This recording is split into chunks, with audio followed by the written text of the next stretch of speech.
Hello everyone, and this video is going to be my Charge Blade build for Rise / Sunbreak.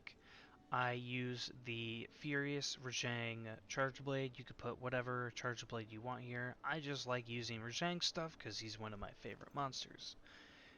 And for the helmet, I use the Kaiser Crown X, which is Master Rank or G Rank Teostra helmet.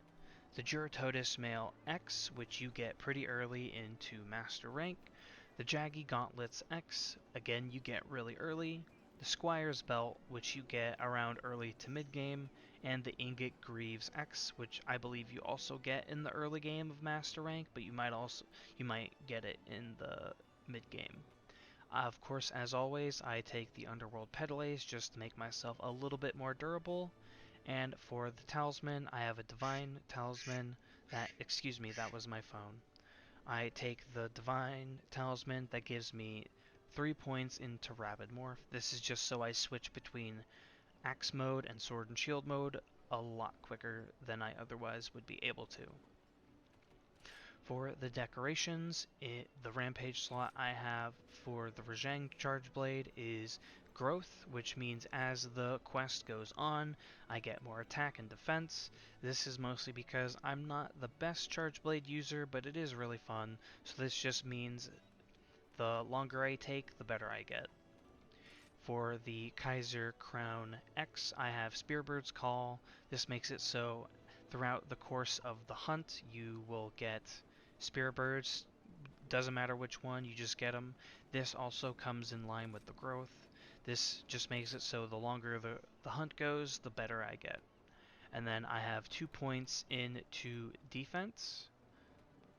And for the Juratotus Male X, I have a point into defense, and then I have 2 points into thunder resistance.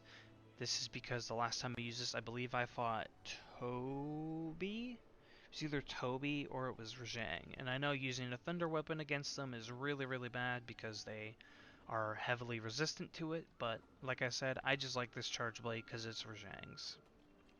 You could swap out any of the defense and or elemental resistance jewels for whatever you're hunting. Maybe you want a water resistance instead, or maybe you want something else. These are purely comfort picks. You could swap them out for whatever you want. And then in the Jaggy Gauntlets, I have another thing of thunder resistance and a thing of fire resistance. I don't know why the fire resistance is there. It makes it a little bit all over the place, but it's always nice if you want to hunt a fire monster like Rathalos. Whoops.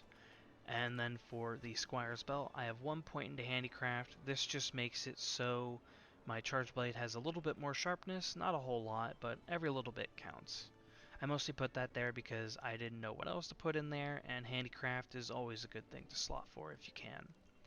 For the Ingot Greaves X, I have 2 points into Grinder. This just makes it so you sharpen your weapon a little bit faster. I believe 2 points makes it so you only do the sharpening animation 2 times instead of 4. So if you ever have to hunt in the middle of the fight, you just sharpen it a little bit faster. And then lastly, I have the Divine Talisman that gives me 3 points into Rapid Morph, which means I swap between Sword and Shield mode and Axe mode a lot faster because it is maxed out, and I have a point into fire resistance and a hungerless jewel. The fire resistance can be swapped out for whatever you want, as can the hungerless jewel. I just like hungerless jewels because it means I don't have to eat rations as often, even though you get rations for free in the quest box. That's gonna be all for this build. This is a really short video. I don't really have much to say for the Charge Blade. Like I said, I use it on the off occasion just because it's fun to use sometimes. I hope you enjoyed this video. I hope the set build that I have serves you well in your hunts, and I hope you all have a wonderful day, evening, or night. Goodbye.